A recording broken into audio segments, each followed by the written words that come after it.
1. Où l'on apprend que Rodrigo n'est plus qu'un spectre pourchassant son corps. Voilà plus de 5 ans qu'auprès de mon bon maître, Miguel de Cervantes y Saavedra, je traîne mes guêtres et mon âme souillée sur les chemins poussiéreux de la péninsule. Je ne compte plus les arpents de terre foulée, entre Galice et Castille, entre Estrémadure et Andalousie, tantôt sous bonne escorte, tantôt laissés par notre hiérarchie entre les mains bienveillantes de notre Seigneur Jésus-Christ. Que Dieu bénisse notre bon roi Philippe, le second et son Saint-Empire chrétien, sur lequel jamais le soleil ne se couche. Pour eux, je me battrai jusqu'à mon dernier souffle, et livrerai mon enveloppe déclopée, puisqu'il ne me reste plus qu'à la troquer, si la mort vient à réclamer son dû. En effet, mon esprit, je le traîne comme un boulet et il me suit à bonne distance. Il ne m'appartient plus depuis que l'invincible Armada a échoué à porter Marie Stuart, la catholique sur le trône d'Angleterre et d'Écosse. Blessé par l'explosion d'un baril de poudre, durant des semaines à flot, soutenu par quelques débris de mon galion déchiqueté par les coups de canon anglais et la furie des éléments, je ne dois ma survie qu'à la mort de malheureux compatriotes pincés sous les charpents disloqués du navire, car leurs cadavres ont assuré la flottabilité de mon radeau de fortune jusqu'au rivage portugais. Non, je n'ai plus d'esprit le jour. Je me suis montré un bien piètre serviteur du Seigneur face à ces infâmes réformistes. Mon corps est empli de honte, il avance mécaniquement et mon âme suit ses traces. Elle l'observe de loin et tente de le rattraper. Elle n'y arrive qu'avec un certain retard, ce qui me vaut parfois de me retrouver dans des situations périlleuses. Et c'est au repos seulement, lorsque je m'arrête assez longtemps et que je m'endors, terrassé par la fatigue de nos incessantes marches, que mon âme rejoint mon corps. Je redeviens alors un enfant de Dieu, mais c'est au prix de mille tortures. Toutes les nuits, les spectres des noyés de la bataille de Gravelines tourmentent mon sommeil. 2. De la différence entre ce qui fut, ce qui est et ce qui sera. Mon bon maître était intendant de l'invincible Armada, lorsque nos chemins se croisèrent lors de la feria de Séville pour la première fois. Je suis issu de la petite noblesse sévillane, un jeune hidalgo ruiné, Rodrigo d'Estrada y Montilla. Je cherchais alors l'aventure, fuir ma contrée et m'enrôler dans la marine. Cervantes s'était pris d'affection pour mon humble personne à peine m'avait-il croisé dans une de ces bodegas de quartier malfamés. Tout d'abord, il m'avoua que je portais le même prénom que son jeune frère. Quelques vers d'agouardier notés plus tard, il me fit même la confidence que je le lui rappelais tant par mes traits physiques que par mes traits de caractère. Il s'opposa farouchement à ma résolution de partir sur le front britannique, comme je la lui scandais avec virulence et détermination, alors que nous quittions le bouge débordant en perdition. Jeune imbécile, m'invectiva-t-il alors que je lui quémandais quelques conseils de stratégie militaire. À ton âge, j'étais empli de la même fougue, du même esprit chevaleresque que tu caricatures pitoyablement par tes propos. Tu ne connais rien de la réalité de la guerre. Il me tendit alors son bras gauche, et retirait un long fourreau de cuir, qui le recouvrait en délaçant quelques bandelettes. Il flanqua sa main atrophiée, et difforme juste sous mon nez. Ses doigts recroquevillés, ses phalanges ressoudées par une croûte jaunâtre, et ses ongles incarnés laissant poindre des plaies purulentes, me flanquèrent la nausée. Puis il tendit son bras vers le ciel. Le soleil traversa un trou béant entre le radius et le cubitus d'où jaillissent ses veines et ligaments maladroitement cautérisés, et toute une flopée d'horribles cicatrices surmontées de fragments métalliques. J'eus un second le cœur puis, je ne pus m'empêcher de déverser m'habitant le spectacle était écœurant. Voilà ce qu'est la guerre, cher chevalier servant en quête de péripéties, il n'y a pas d'autre réalité que celle que je te présente. Puis Cervantes refourra son bras gauche dans sa gaine de cuir, et alors que je lui demandais par quel miracle, son bras n'avait pas gangrené et subi l'amputation, il reprit son laïus avec plus de véhémence pour faire taire toute cette impertinence qui émanait de ma bouche trop bavarde. Par la grâce de Dieu, jeune sot. La bataille navale de Lépante est le plus grand événement que virent les siècles passés, présents, et que ceux qui viennent ne peuvent espérer.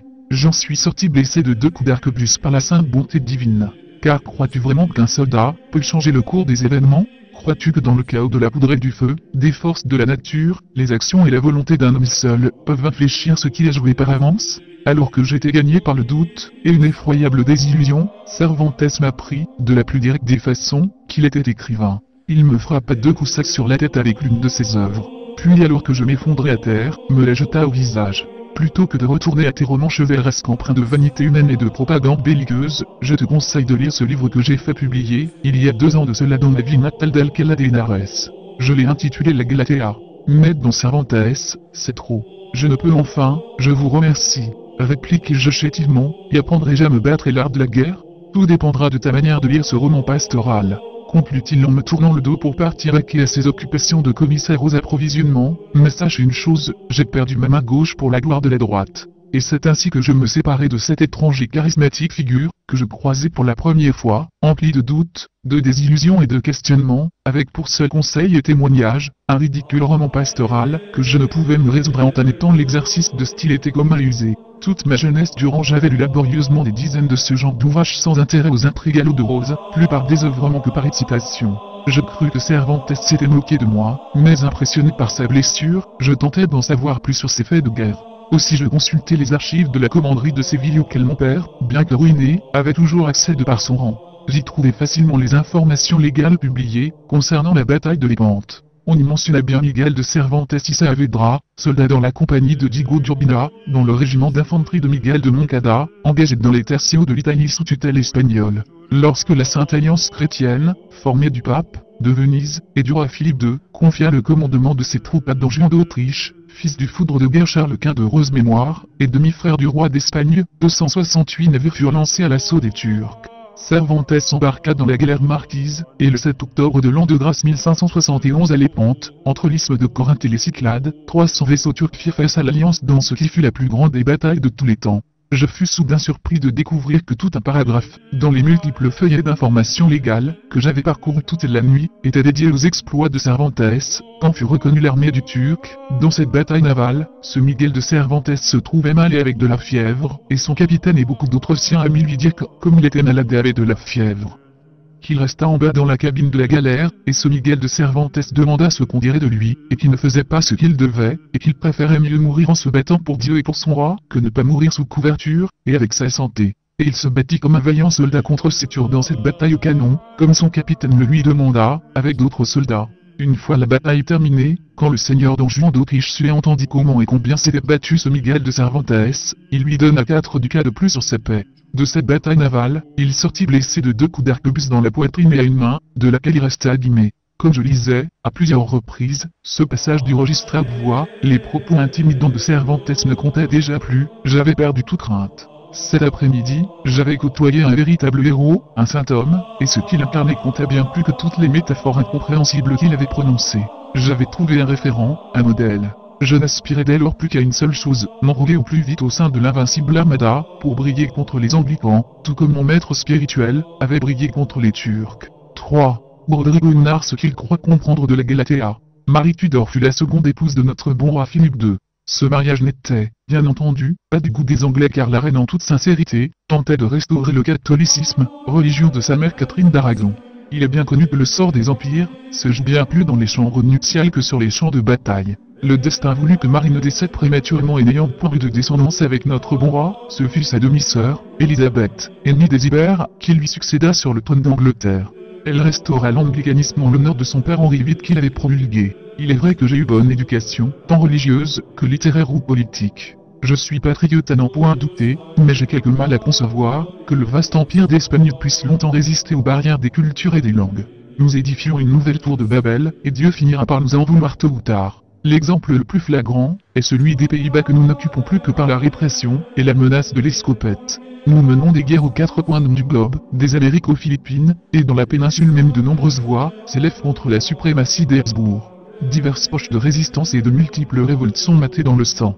Élisabeth Ier ayant pris position pour soutenir l'insurrection des provinces des Pays-Bas, il n'y avait qu'une seule issue possible pour notre bon roi Philippe II, qui n'a point à blâmer dans l'affaire, envahir l'Angleterre et destituer l'usurpatrice pour porter Marie Stuart la catholique sur le trône. Cette ville diablesse d'Élisabeth engagea alors le corsaire Francis Drake pour feindre des attentats sur nos flottes, sans qu'une guerre franche n'ait encore été déclarée. Le mercenaire incendia 37 de nos navires dans le port de Cadix. La reine fit par ailleurs exécuter sa rivale l'accusant de conspiration.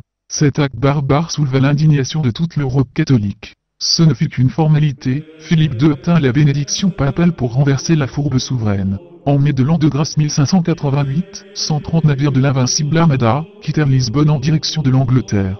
Sur les 30 000 hommes à leur bord, on ne comptait que forçats, réservistes, frustrés paysans enrôlés de force, et quelques hidalgos de maître-rampe, volontaires bien que novices dans l'art du combat.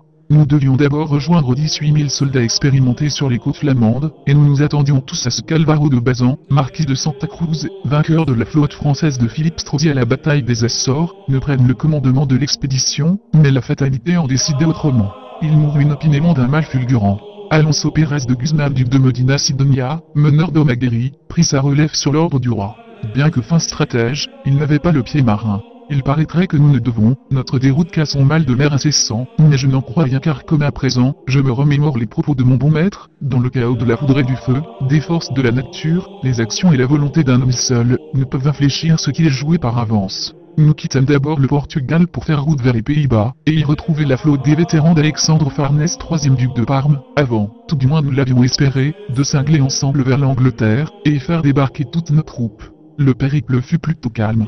Le galion qui me transportait disposait d'un système ingénieux permettant aisément de manipuler les spars, entre autres mâts, baumes et tambons, et de réduire le nombre de m'affectés aux manœuvres courantes des brisses et des écoutes, ainsi que l'effectif aux manœuvres dormantes des étaillements. Ce système permettait également de régler, établir et conduire la voilure, avec une telle agilité, qu'une fraction seule de l'équipage n'était requise pour ces périlleux travaux. Mon rang épargnait ces tâches ardues. D'autres besognes plus honorables auraient pu occuper mon emploi du temps, mais seule la lecture de l'ouvrage de Cervantes m'importait. Je fis croire que j'aspirais à devenir timonier et à m'engager dans une école militaire, une fois de retour à la Sainte Mère Patrie. Aujourd'hui je dois bien avouer que poursuivre une telle carrière aurait été une bénédiction. Gérer les informations nautiques et les cartes, entretenir et mettre en œuvre le matériel de navigation et de passerelle, prendre soin des communications par pavillon et projecteur, toutes ces saines occupations auraient égayé ma morne existence. Je m'empressai de lire avidement le livre que l'excentrique Cervantes m'avait offert pour me préparer à la bataille. Comme de toute évidence, un roman pastoral n'aurait jamais pu bénéficier de la moindre crédibilité auprès des gradés. Je pris soin de rajouter à l'encre sous le titre « La Galatea » la mention de l'art du combat maritime rapproché, et de la stratégie de coordination des frappes. Le subterfuge fonctionna si bien, que chacun à leur tour, les officiers de navigation et de quart, m'interpellèrent pour prendre les références de l'ouvrage, et nulle autre personne ne va m'affecter à la moindre tâche durant la traversée pour ne point perturber mon recueillement studieux.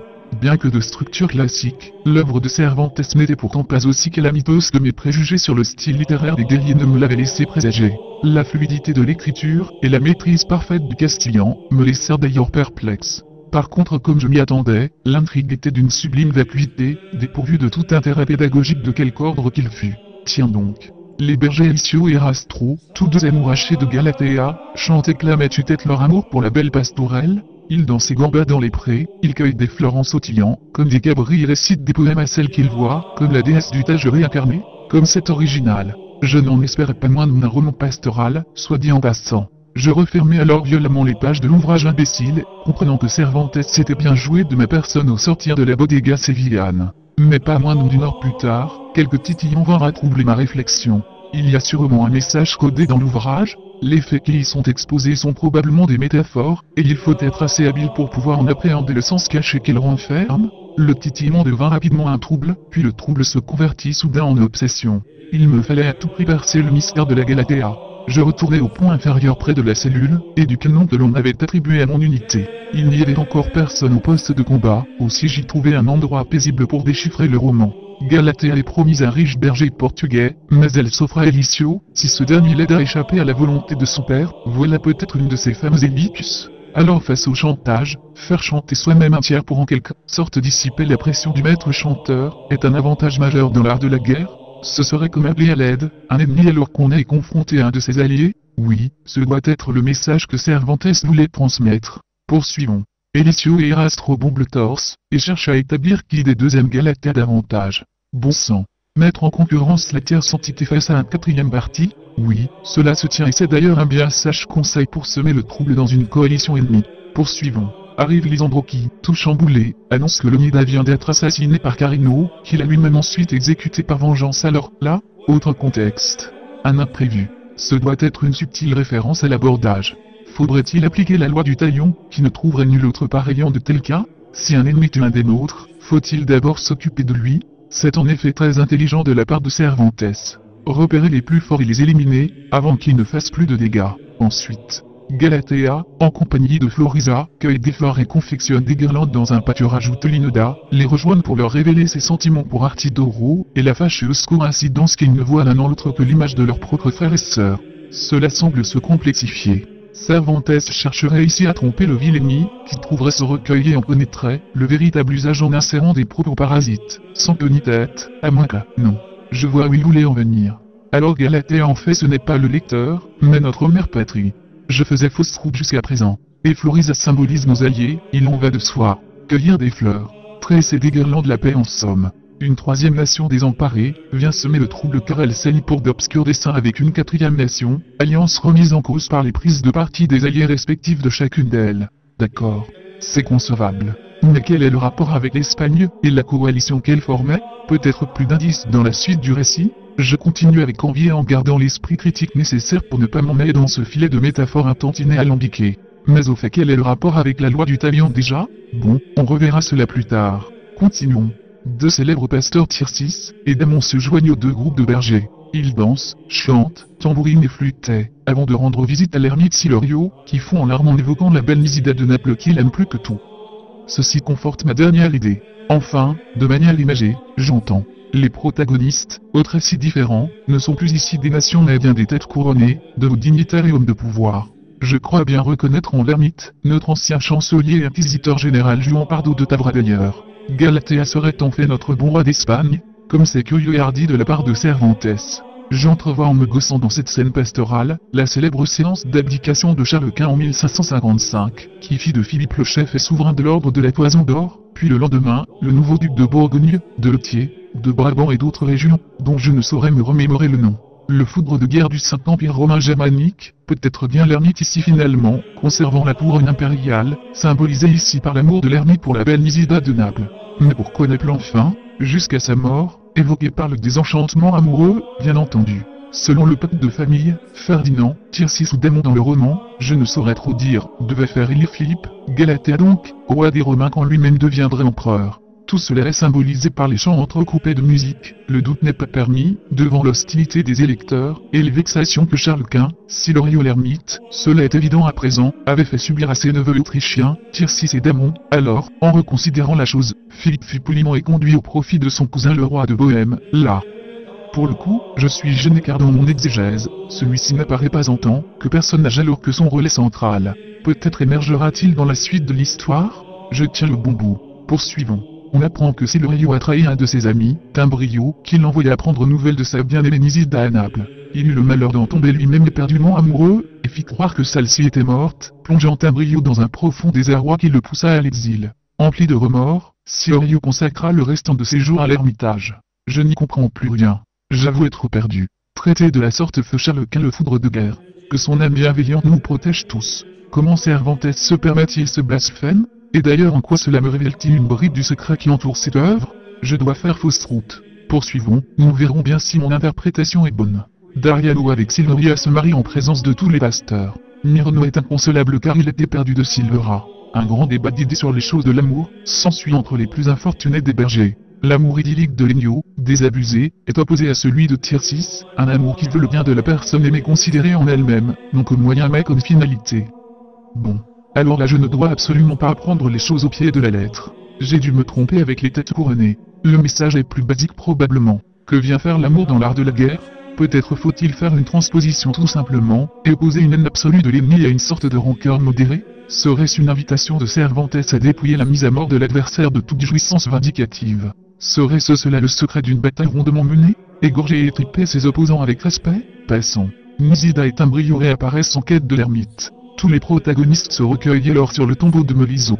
L'Anus Calliope fait alors éruption, et célèbre en 111 octaves plus de 30 poètes espagnols.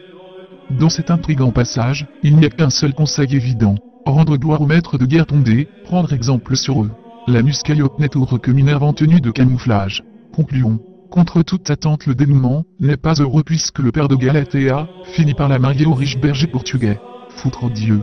Toute cette intrigue alambiquée pour en fin de compte conclure de manière aussi fataliste.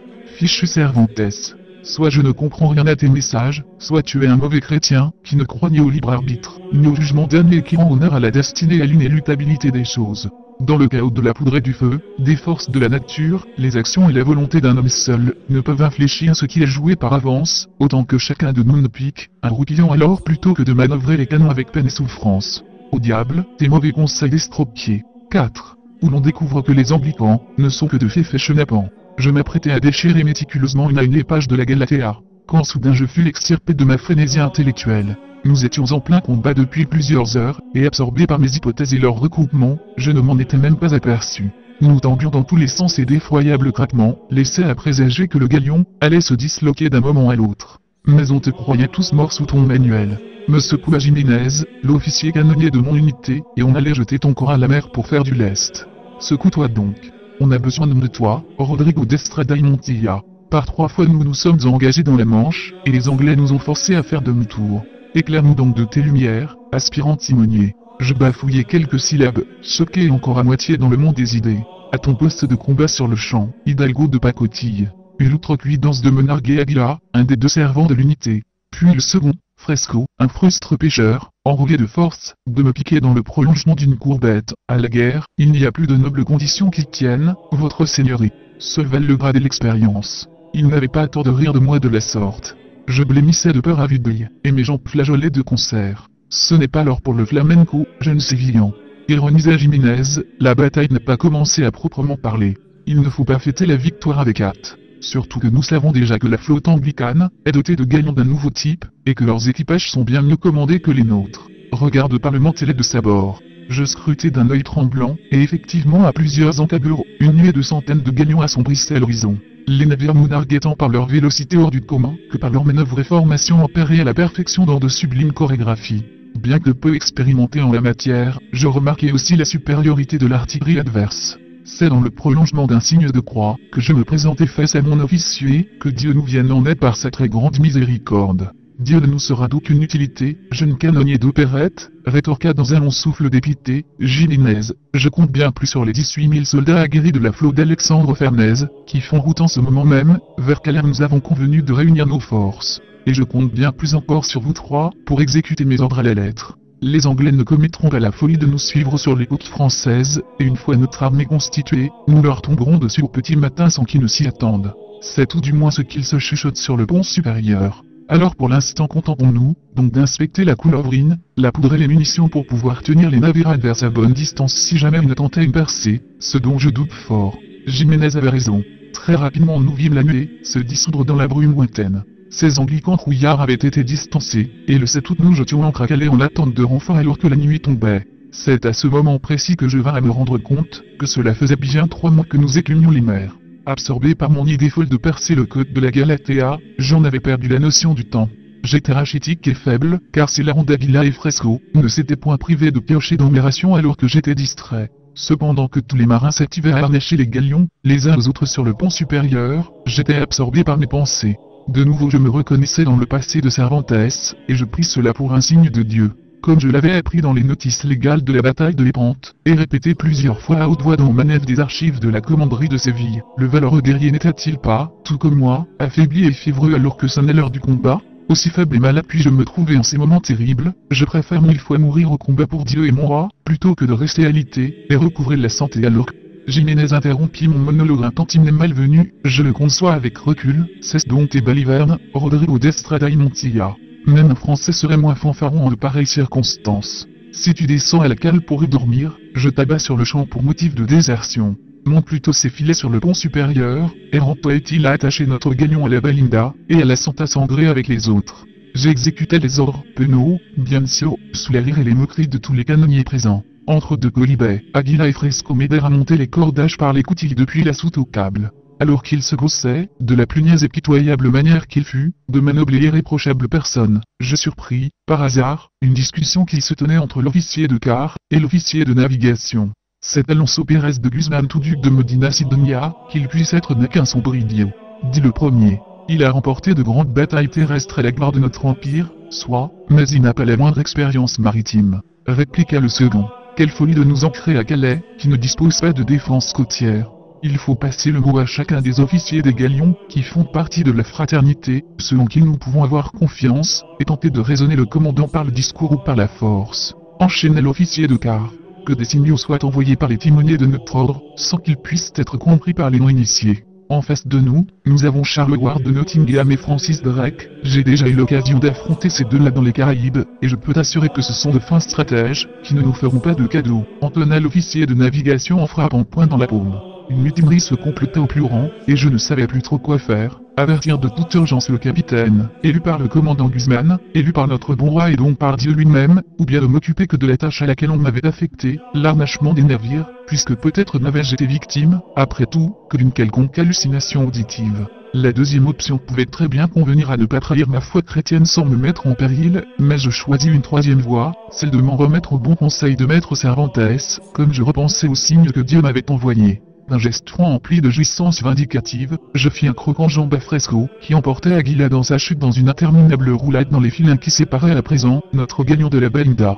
Pris de frénésie après avoir accompli ce geste maladroit pour venger, sans qu'on en tienne trop rigueur, mon honneur d'Hidalgo bafoué par les moqueries de ces deux roturiers, je traversai les coutilles, et m'enfonçai à toute allure dans les coursives du pont inférieur en quête du canon, et de mon précieux Galatea.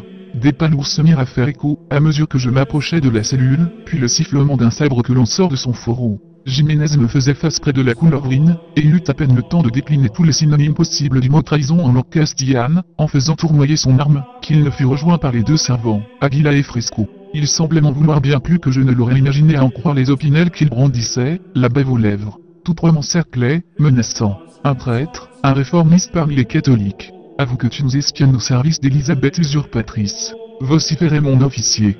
Mais à cet instant précis, toutes les menaces physiques et verbales n'avaient plus la moindre importance. Je fixais des yeux en tremblotant le sabord par lequel dépassait le canon, et ses centaines de points scintillant à l'extérieur entre les sombres cieux et les abîmes obscurs de cette nuit sans lune. Il semblait s'agir d'étoiles sorties du néant en inexorable approche, aussi je les pointais du doigt en m'agenouillant. Dès que Jiménez les aperçut, lui qui semblait très bien connaître l'origine de cet étrange phénomène, il décrocha à son porte-voix, et hurla de tous ses poumons vers les coutilles, « Brûlons à tribord ! Brûlons à tribord !» Une panique indescriptible se fit sentir sur le pont supérieur. Les lattes tremblaient et la sueur pleuvait sur nos têtes.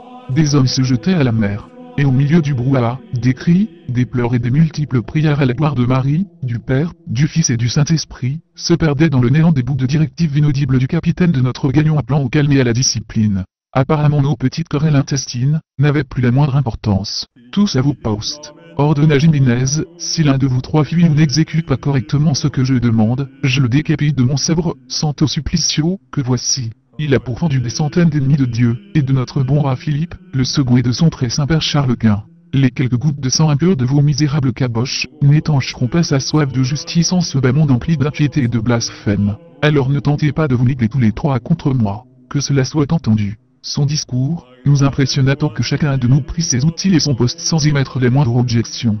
Nous avons à présent plus peur de notre officier que des Anglais. Les premiers brûlots atteignaient les galions, les plus à l'ouest de l'amarrage. De grandes explosions se faisaient entendre au loin dès qu'ils impétaient les coques. Ils interrompaient, par intermittence, les appels au secours, les cris des brûlés et de ceux qui se noyaient, ainsi que les directives aux porte-voix des capitaines coordonnant les actions contre les incendies. Voyez-vous ces mélandrins fourbes, et sans la moindre dignité humaine à une demi-encable droit devant, nous questionna Jiménez qui venait d'empoigner la torche, ce qui signifiait qu'il ne pouvait plus bouger de son poste, et qu'il allait ordonner un tir. Mais voyez-vous ces lâches, ces trouillards sans la moindre moralité, s'enfuir à la nage, le plus discrètement possible, de ce brûlot qu'ils viennent d'amorcer pour rejoindre les chaloupes qui les attendent à une autre demi-encablure de leur point de fuite. À dire vrai, je n'y voyais pas grand-chose mais pour sûr, je n'allais pas être celui de nous trois à contredire notre officier supérieur. J'enfilai juste mes gants de cuir, au cas où un second tir ne soit programmé. Jiménez me félicita et s'adressant à Fresco, place la nouvelle cartouche dans la bouche du canon et pousse-la à l'intérieur. Prends garde à bien manipuler le boulet depuis le barillet de poudre jusqu'à la coulevrine.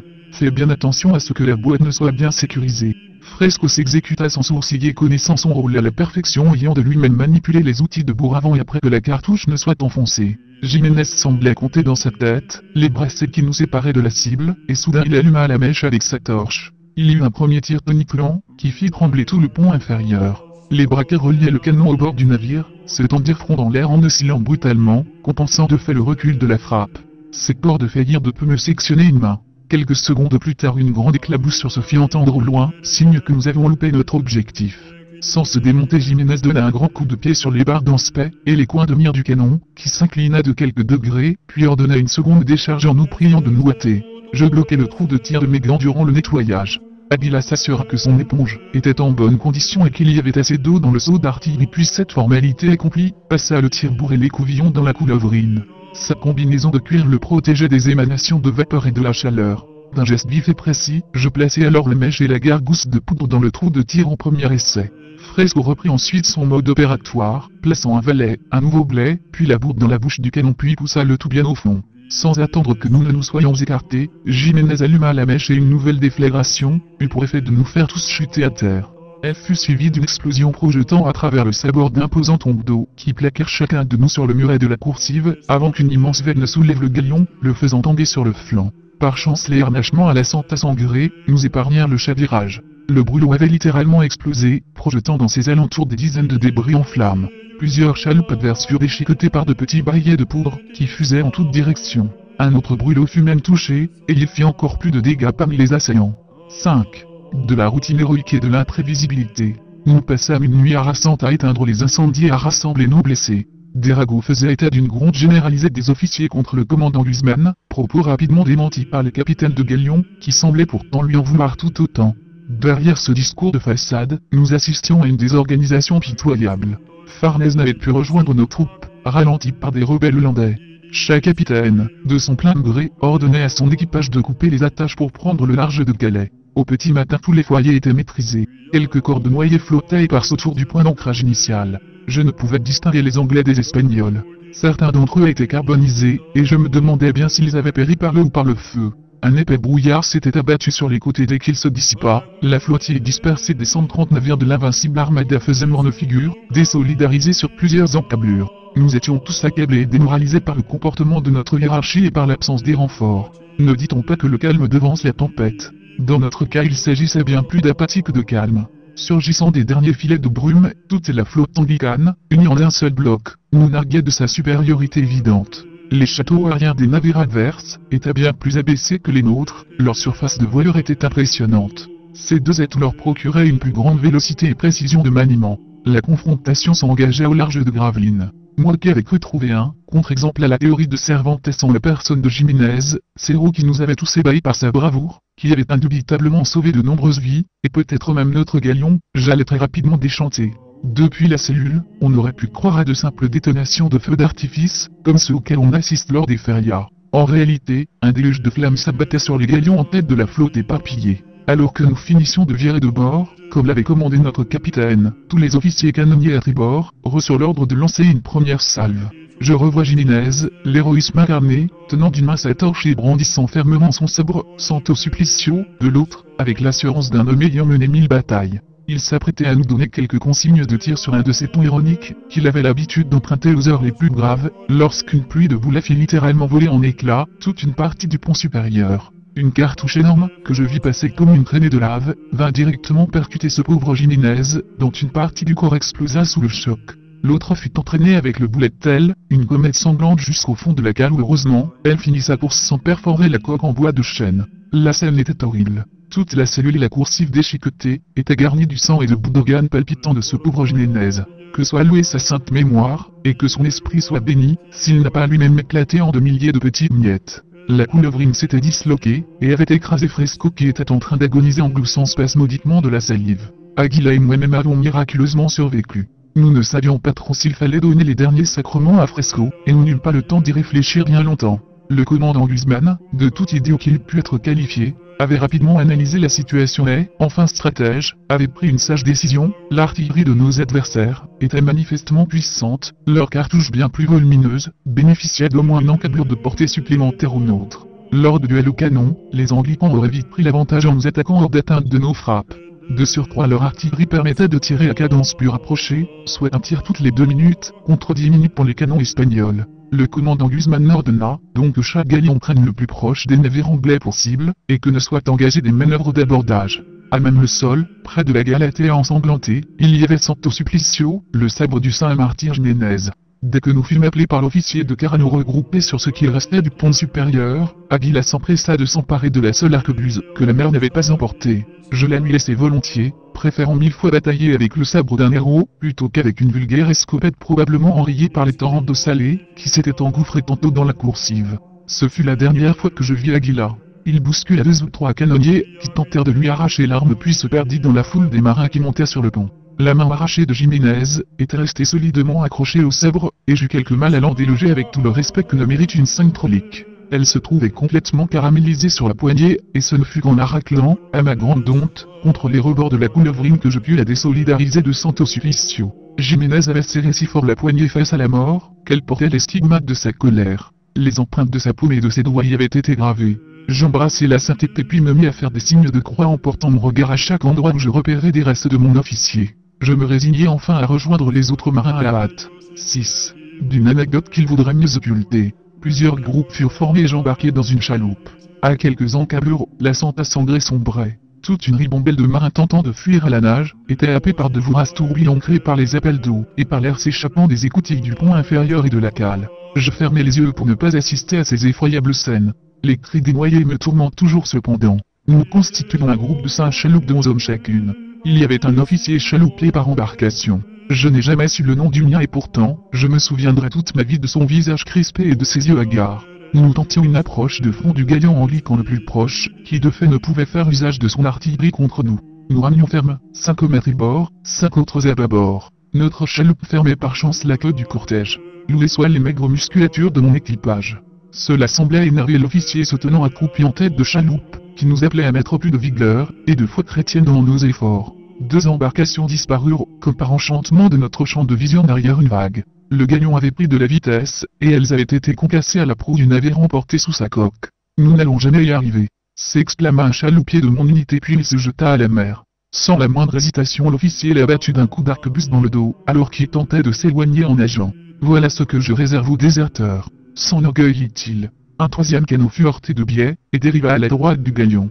Les anglicans qui s'attendaient à ce qu'on les approche de la sorte, se mirent à jeter tout ce qu'ils pouvaient enflammer de superflu sur mes pauvres compatriotes, dont l'embarcation s'embrasa instantanément, les condamnant à une mort certaine.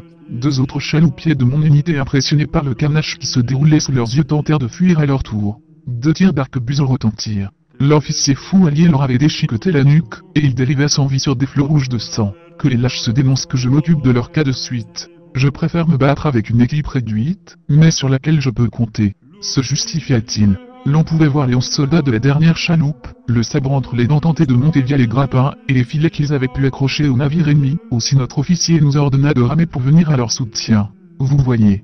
S'ils peuvent y arriver, nous pouvons y arriver. Le gradé était d'ailleurs venu remplacer un des pauvres enrôlés, qu'il avait froidement abattu tantôt, pour ne pas perdre de vitesse, et ne pas faire de nous des proies faciles à bord du gigantesque galion en approche. Au même moment, on assistait avec effroi à l'ébouillantement des assiégeants espagnols sur lesquels les Anglais projetaient de l'huile portée à ébullition. Ils tombèrent à la mer en émettant d'effroyables aboiements, et en s'arrachant de longs lambeaux de peau avant de sombrer dans les abîmes. Nous ne laisserons pas les meurtres de nos compatriotes impunis. Beugla l'officier. Il n'en fallut pas plus pour que les 6 chaloupiers survivants de mon unité ne fondent sur l'inconscient, qu'ils ne le rouent de coups avant que je ne vienne, moi-même planté Santo Supplicio en travers de sa gorge. Je n'ai jamais considéré mon geste comme une trahison mais bien comme une action raisonnable emplie de pragmatisme. Je venais de sauver ma vie et celle de 6 personnes, que cet abruti d'officier envoyait à l'abattoir. Après nous être débarrassés de son corps et avoir pris le large, nous fîmes tous un pacte qui nous intimait au silence, ou à la damnation éternelle. Nous approchâmes alors de la Belinda, sur laquelle nous fûmes recueillis. 7. De l'équilibre économique, qui marqua la fin des hostilités, du lourd impôt que perçut le Très-Haut, et du n'importe quoi total aussi. Les vaisseaux adverses esquivaient toute la journée sans difficulté, nos manœuvres d'abordage puis, ripostaient systématiquement en mitraillant copieusement nos gagnants du feu de leurs canons.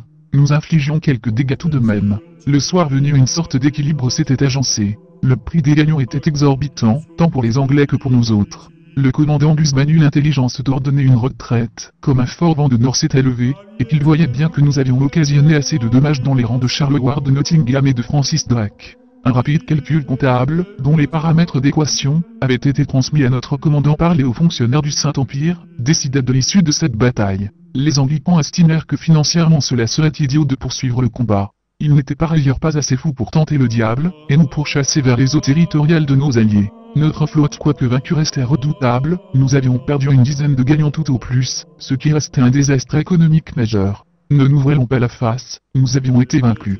Guzman décida que nous contournerions l'Écosse en toute sécurité, ce qui nous permettrait de rentrer au port de Santander pour y faire réparer notre flotte. Il n'était plus question de débarquer en Angleterre cependant car nos forces d'invasion, trop affectées par la bataille, auraient rapidement été repoussées. Ancrer en outre nos galions en terre écossaise, serait de la folie pure, nos vaisseaux devenant des proies bien faciles à assaillir depuis la Manche. À peine entrions-nous en Atlantique, que nous fûmes frappés par une violente tempête. Elle préfigurait une liste impressionnante d'orages et d'ouragans plus destructeurs, les uns que les autres qui occasionnèrent bien plus de perdants en nos rangs que notre pitoyable escarmouche contre les Anglicans. Une 60aine de vaisseaux seulement, réussit à rentrer au port et la Belinda n'allait pas en faire partie. Nous avions été indignes du Très-Haut, et nous allions payer notre lâcheté au prix le plus fort. Dieu allait se verser un acompte sur sa cote par dame damnée. Je restai durant toute notre retraite enfermé à fond de cale essayant d'analyser les enseignements que m'avait apporté cette terrible expérience, et de les mettre en parallèle avec les propos de Cervantes. J'avais 6 disciples à présent. Un pacte de sang nous unissait et ils se rallièrent rapidement à ma quête de vérité. Nos réunions se tenaient en lieu clos, dans la soute à charbon que nous fermions à clé, juste sous la proue du galion. Je relisais sans relâche la Galatea pour en percer le mystère. Je proposais des théories à mes compères, eux-mêmes avaient leurs propres idées. Nous passions des heures à confronter nos points de vue, et à élaborer des exégèses. La folie nous gangrenait petit à petit. Des millions de recoupements d'hypothèses, de confrontations de faisceaux de preuves convergents, bataillaient en nos esprits torturés et malades, mais toutes nos théories s'effondraient les unes après les autres. Le message crypté de Cervantes restait malgré notre dévotion, une énigme insondable. Nos relations étaient devenues malsaines. Chacun avait ses convictions profondes et se montrait intransigeant. Certains points ne pouvaient plus être évoqués sans soulever des querelles et des scissions. Nous en venions pratiquement aux mains. Il y eut, un jour que nous franchissions l'Irlande, une nouvelle tempête, comme nous en avions connu tant d'autres. Nos officiers nous recherchaient car nos services étaient requis pour les délicates manœuvres de navigation par Fortoul. Nous connaissions à présent de bonnes caches dans les tréfonds du navire, et c'est ainsi que nous échappions à nos obligations les plus fondamentales. Jésus-Maria de la Fouenneté, un hidalgo de ma tante qui n'avait point connu le déshonneur de la ruine de son père, était un de mes plus fervents disciples. Il nous avait promis d'apporter des fonds importants, une fois que nous serions de retour en Espagne, pour que notre confrérie puisse prospérer et recruter de nouveaux membres. Pris d'une soudaine crise de folie, alors que tenait la foudre, croyant que de nouveau les Anglicans nous assiégeaient, il se mit d'abord à trembler puis à pousser de petits cris bien inquiétants entrecoupés de pleurs. Il m'arracha soudainement la Galatea des mains, défonça la porte de la soute à charbon, initiant les prémices d'une folle course-poursuite dans les coursives des fonds de cale. J'étais le premier à vouloir le rattraper pour lui régler son compte. Rends-moi donc la Galatea et garde toute ta fortune. Non seulement notre vénéré maître, Cervantes, me l'a personnellement offert mais en plus, il est teinté du sang de mon vaillant officier d'armes Jiménez. C'est d'une relique sainte dont tu t'es emparé. Infidèle. Bien.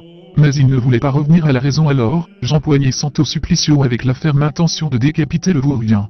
Les autres disciples me suivaient en jurant et en fracassant tout, ce qui se trouvait sur leur passage. De la Fouenneté bousculant le maître d'équipage, qui couvrait nos agissements en échange d'une contrepartie sonnante et trébuchante, s'attira toutes les foudres de ce dernier qui n'aimait pas que l'on s'engouffre à l'improviste dans sa cabane. De la Fouenneté s'en tira, comme le navire tanguait dangereusement, en effectuant une roulade et esquivant le maître d'équipage pour finir dans la soute au câble. Quant à moi je décochai un coup de poing au gredin corrompu, alors qu'il tournait la tête en ma direction, pour ne pas perdre de temps précieux en d'inutiles palabres, et stériles parlementations.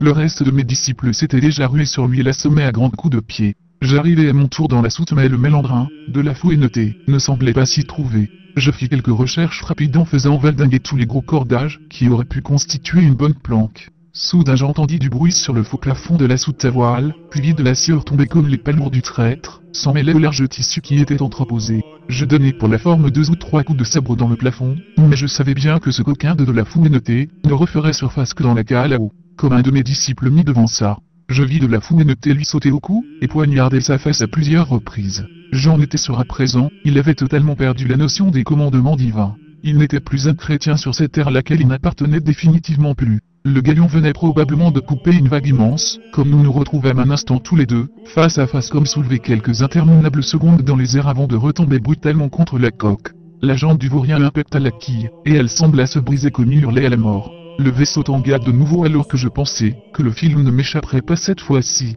Il y eut un gros choc qui provoqua une fissure à la base du puits à cartouche, qui se mit à déverser dans la cale toute une déferlante de boulettes de plusieurs onces chacun. Nous fûmes tous deux happés dans cette écume métallique, et il en fut de même pour mes 4 derniers disciples, qui prenaient soin de leurs camarades agonisants. Le scélérat parvint à se traîner jusque la cale où tous les tonneaux avaient été éventrés par la dernière secousse. Une odeur de vinasse émanait de la soude et qu'on y pénétrait. J'y retrouvais de la Fouenneté en train de s'y désaltérer à grande lampée sous les ruissellements du sang de l'air qui pleuvait, comme si nous assistions à un miracle. Écoute-moi bien, Destrada Montilla, ce bouquin y en a des tas d'autres, qui sont publiés alors pourquoi tu fais tout un scandale. Je lançai Santo Supplicio tel un javelot pour faire taire toute la sottise qui émanait de cette immonde créature démoniaque. Elle vint se ficher profond à 2 pouces de son oreille droite sur la porte de la soute du maître canonnier. Ce dernier sortit de sa cellule pour demander des comptes, mais alors un horrible craquement émana du brouhaha ambiant. Il y eut une première fissure dans la coque qui projeta un jet à la haute pression sur le maître canonnier, qui fit couper net en 2 morceaux au niveau de son torse. Il n'eut même pas le temps de pousser un râle que les 2 moitiés de son cadavre étaient emportées par l'eau, le sang et la vinasse vers l'avant du bateau, signe que la cale avant était percée, et qu'il ne valait mieux pas rester dans le coin. De la Fouenneté avait déjà disparu dans les coursives supérieures sans oublier d'emporter avec lui mon précieux Santo Supplicio. J'étais désarmé alors par réflexe, je pris avec moi un des barillet de poudre, qui n'avait pas souffert de l'eau que l'on voyait monter à vive allure. Je le portais à 2 bras au-dessus de la tête pour ne pas qu'il souffre de l'humidité ambiante. tu vas finir dans une coulevrine, sombre abruti, et je m'en vais te catapulter par-delà le Styx et l'Achéron. Mes 4 derniers disciples finirent par me rejoindre et ils se proposèrent de m'ouvrir le passage, au cas où de la foule notée ne nous tend une embuscade. Alors que je les suivais par les coutillants colimaçons, il y eut un craquement plus fort, et le galion sembla plonger vers les abîmes tête la première. Cette fois, je n'entendais pas les cris, les hurlements, les bousculades et les prières sur les ponts supérieurs, obnubilés par de la faunauté, et les objets saints qu'ils m'avaient dérobés. Il fut ardu de progresser dans le colimaçon, alors que le vaisseau piquait à 50 degrés, et continuait de s'incliner. L'Hidalgo de pacotille était bien plus dangereux ivre qu'Aigin. Il embrocha le premier disciple, qui sortit de la coursive et le projeta d'un coup de pied dans la soupe de l'officier de quart, qui bien entendu vaquait à de plus utiles occupations en ces moments on ne peut plus trouble. Il attrapa un second par le col, lui laissera le ventre avant de le faire valdinguer, d'un subtil mouvement de croupion, tout droit vers la soupe à biscuits. Mes 2 derniers amis l'attrapèrent finalement, par les jambes et le firent basculer. Il heurta violemment le sol et s'entourne laissant au supplicio dans les airs. Ces crimes ne resteront pas impunis misérables, hurlai-je alors que je tendais le baril de poudre à un de mes disciples, et que je m'empressais en marchant sur la tête du second de faire un bond dans la coursive pour rattraper in extremis Santo Supplicio qui glissait dans la coursive. Tu as versé le sang d'être pur en usant du saint glaive de Dieu. Ces hommes que tu as tués comme des bêtes, seront lavés de leurs péchés et monteront tout droit au paradis. Je te réserve une autre destination dont t'accueillera avec tous les égards qui te sont dus, coquin. Mais je m'étais à peine retourné que de la faunauté avait déjà disparu sur le pont du dessus en s'engouffrant par une écoutille. Mes 2 disciples portaient un air ahuri. L'un tenait le baril de poudre des 2 mains dans les airs, et l'autre les 2 bas du foualier. Suivez-moi, fichu crétin, que je les sermonnais. Je pris alors conscience que je n'étais plus le même homme qui avait embarqué en Arc à Lisbonne. J'eus honte de ce que j'étais devenu. Alors fou de rage, je montai les barreaux de l'échelle 4x4, et me retrouvai rapidement sur le pont des canonniers. Je vis le vaurien s'engouffrer dans la Sainte Barbe puis traverser la chambre de l'officier de navigation avant de finir sa course folle dans la grande chambre de l'état-major. Le capitaine du Belinda réunissait de nombreux écrits et cartes. Une chaloupe l'attendait sur le pont supérieur, et 2 gardes armés d'arquebuses l'escortaient. Dès qu'ils virent successivement pénétrer dans la pièce de la faunauté, votre honorable serviteur suivi de ses 2 acolytes. Les lois de la symétrie, le nombre d'heures peut-être aussi, voulurent que les gardes ne tirent en premier sur leur vis-à-vis. Au même moment, de la faunauté se retournait vers moi en serrant la Galatea contre son ventre, et j'eus à peine le temps de lui asséner, si tu souhaites en cet ouvrage saint, eh bien emporte-le donc avec toi, que je l'embrochai lui et le livre. Un de mes disciples avait été atteint à la tête. Le capitaine affolé avait lâché tous ses documents. L'autre disciple était en vie. Par contre du baril de poudre, qu'il soulevait jaillissaient quelques étincelles, qui se convertirent en flammes à mèche. Il y eut alors ce long flash blanc dans un long silence cotonneux. 8. De la survie, de ces petits à côté et d'autres surprises du destin toujours mal appréciées. Lorsque je repris mes esprits, j'étais affalé de tout mon long vêtement en lambeaux sur une plage des côtes portugaises. À perte de vue il y avait une myriade de débris de la Belinda, voiles arrachées, moules tonneaux, cadavres en putréfaction, barils et caisses éparses au milieu de planches de bois déchiquetées. Des nuées d'oiseaux se délectaient des morts. Je finis par retrouver le corps de Jésus-Maria de la faunauté au milieu de tout ce fêtera. La vermine le montrait sous son véritable jour, une pourriture infecte. Je découvrais avec une intense jouissance Santo Supplicio, et la Galatea qui par on ne sait quel miracle, bien qu'en piteux état, semblait encore déchiffrable. Alors que j'allais pour m'en emparer, j'eus l'horreur de remarquer mon bras droit à moitié déchiré par l'explosion du baril. Il avait enflé comme un bon gros jambon salé à l'eau de mer, mais ne me faisait point souffrir. Je sentais même ma main comme si mes yeux me montaient. 9. De Charybdis-Scylla. J'étais revenu à Séville. Non seulement je me trouvais toujours ruiné, j'avais perdu mon père pendant la guerre, mais en plus à présent, il me manquait le bras droit. Mes jours étaient ponctués par l'apathie, et le désespoir d'avoir un jour cru aux belles histoires, à ces quêtes héroïques qui avaient bercé toute mon enfance au travers des livres chevaleresques et courtois. Ce jour-là, il sonna à ma porte d'une façon si arrogante que de suite, je sus qu'il ne pouvait s'agir que de l'illustre Cervantes. Ma volonté était brumeuse et évanescente, et dès que je découvris son visage en entrebâillant la porte, je ne sus trop si l'envie qui me tenaillait le plus était celle de l'étrangler, ou bien encore de l'étouffer de baisers. Il était celui qui m'avait à la fois donné la vie et qui me l'avait reprise. Rodrigo d'Estrada y Montilla, me salua-t-il avec condescendance, je vois que vous savez à présent ce qu'est la guerre, vous qui cherchez tant à lui faire la cour. Ses baisers sont brûlants et langoureux, comme ceux d'une diablesse andalouse. Surenchérit-il dans un long rire tonitruant. Vous inviterait bien une vieille connaissance à se rafraîchir dans votre patio. J'hésitais un instant mais je ne résistais pas à l'idée qu'il puisse enfin me livrer le secret de la Galatea autour de quelques verres d'aguardienté. Entrez donc, vous êtes ici comme chez vous, maître Cervantes. J'ai appris de lui des choses qui ne m'étonnaient guère. Alors que je bataillais pour mon Dieu et mon roi, Cervantes avait été radié de l'invincible armada. Je me souvins qu'il occupait le poste de commissaire aux approvisionnements aussi, cela m'étonna-t-il. Quelle faute avait-il bien pu commettre, qui ne lui vaille la radiation? Commissaire aux approvisionnements pour l'armée, était un office bien périlleux, jeune homme. Moult fois j'ai dû batailler au péril de ma vie pour réquisitionner à toutes ces bonnes gens, assez de pécule pour entretenir les lubies de notre bon roi, et de cette très sainte vision du monde. Les réquisitions de vivres qui partent à tout droit à nourrir les soldats tout comme toi, ne se faisaient jamais sans mal. C'est une vocation bien délicate, et il faut donner de sa personne, et mettre de côté ses scrupules.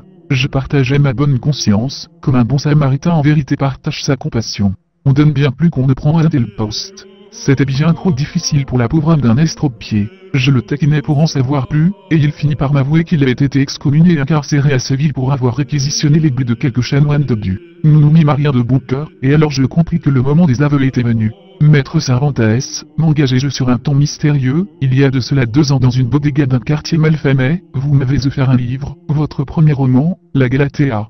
Je lui tendais alors ce qui ressemblait à un vieux grimoire, qui avait traversé les siècles. Il eut du mal à reconnaître son roman pastoral souillé par la poudre, le sang, rongé par le sel de la mer, et creusé en son centre d'un trou béant. Je ne te l'ai pas donné pour que tu t'en serves de bouclier, jeune abri, s'esclaffa-t-il. Mais alors maître, pourquoi? Je l'ai lu des milliers de fois. Je me souviens de vos paroles, vous affirmiez qu'il dépendrait de ma manière de lire ce roman pour enfin percer les secrets de la guerre. Mais je n'ai rien compris. Je n'ai pas su à ma très grande honte déchiffrer vos subtils commandements. Cervantes m'arracha le livre des mains. J'étais sous, voilà tout. La Galatea est un roman pastoral, une églogue qui s'inscrit dans une longue tradition illustrée d'abord par l'Arcadie de Saint-Lazare, dont j'ai suivi le modèle. J'avoue, je l'ai un peu copié en empruntant non seulement ses lieux et ses actions, mais aussi le déroulement de son récit, formé d'épisodes juxtaposés sans aucun lien entre eux, sinon l'identité des personnages. C'est le premier des 6 tomes d'une longue série de romans, que j'écrirai un de ces jours, si Dieu me préserve, tant ils sont emplis de bon sens et de moralité. Je travaille encore l'intrigue. Elle m'obsède nuit et jour. Puis dans le prolongement d'une longue tape amicale, enfin il s'épouna après avoir repris un petit verre d'aguardienté. C'est juste un roman pastoral, voyons. Un récit idiot et sans la moindre consistance. J'en ai reçu 120 ducats de droit d'auteur. Il s'arrachait à l'époque alors, j'ai tenté mes chances mais je n'ai point eu la chance de trouver de lectorat, et la critique ne fut pas tendre par ailleurs. Sais-tu ce qu'est l'ironie, jeune Hidalgo? Ces bergers, ces hommes modèles que chantent les romances et les poésies pastorales, sont en réalité plus grossiers que vulgaires. Ou peut-être bien le contraire. Ils veulent leur patron, tout en mettant leur propre méfait sur le compte des loups. Ce sont des sortes d'icônes imbéciles, qu'il me plaisait de sublimer, ne l'avais-tu pas compris ainsi? Mais, la guerre dans tout ceci? Je priais dans un râle interminable pour l'âme de ceux qui avaient donné la vie pour le mystère de ce recueil. La guerre est sans nul doute la plus sublime des ironies en ce bel monde. Que te dire d'autre que le champ de bataille t'a déjà, tout comme à moi, enseigné? Mais garde donc tes lames, jeune imbécile, je ne suis pas là pour une visite de courtoisie. Cervantes m'apprit alors qu'il avait trouvé un nouvel emploi en sortant de prison, celui de percepteur des impôts pour le compte du trésor public. Maudit soit Serra, il paie bien moins que l'invincible Armada, même si le travail est identique. Bon. Rodrigo d'Estrada y Montilla, je suis ici pour saisir ta maison, ainsi que tous tes biens afin que tu honores tes dettes sous l'ordre du haut-commissaire andalou, El Grade Señor Siaso del Monte. 2 gardes pénétrèrent alors, dans ma demeure comme Cervantes, les sifflets afin de me déloger par la force, si je venais à me débattre. Ce ne fut pas le cas et je passai le portail de la maison de mes ancêtres sans même me retourner ni me plaindre. Je m'en tire riche d'une grande leçon de vie.